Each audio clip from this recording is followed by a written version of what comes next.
Ako ba nakabantay ko sa dugay na natong paggamit niya ning gitawag nga mga social media platforms. Daghan kay mga gipang-upload nga mga content o mga video nga wa gi hinungdan, no, nga dili makahatag og social change o social reform sa katilingban, no.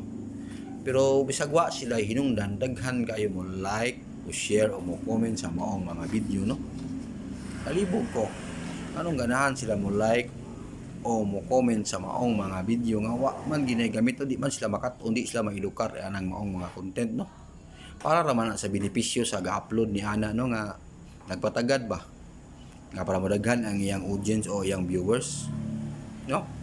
Wa may mutagad kung walay magpatagad mo man gid na, no. Anong dili man nila hisgutan sa mga users o viewers sa social media ang mga problema nga giatubang karon sa atong katilingban, labi na ng kamahal sa palitunon, kaubos sa balyo sa atong peso, ug unsay epekto kung ubos ang atong balyo sa atong peso, no.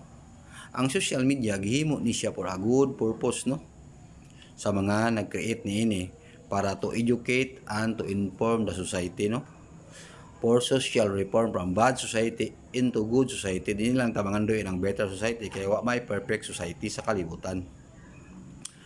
Ang social media unta mag-upload unta ang mga tao ni ana og mga good content nga kitang tanan maedukar o makat-on para makatabang ta para sa social change, no. Kay kinahanglan magitag change ang atong society kay di man ta stagnant, no.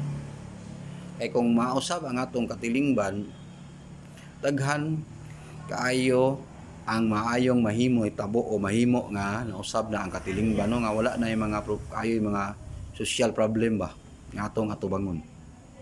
Pero ako pong nabantayan lagi nga dili pa pod fully matured ang mga tao sa paggamit niining gitawag nga mga social media platforms, no.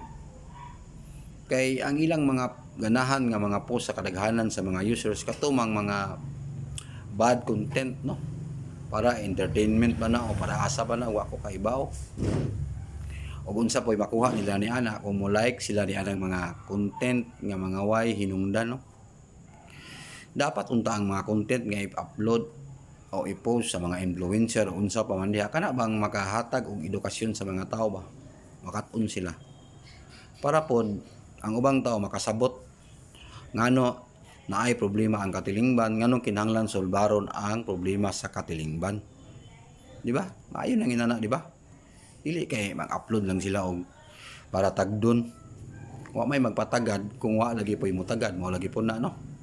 Inana mangurunta ng social media, no, para sa kaayuhan man, dili man para sa kadautan, no, ang iyang purpose. Pero karon wala pa ma-realize ang iyang purpose gyud, wala pa ma-perfect ba nga paggamit sa social media sa mga tao ba, medyo dili pa sila fully matured, no.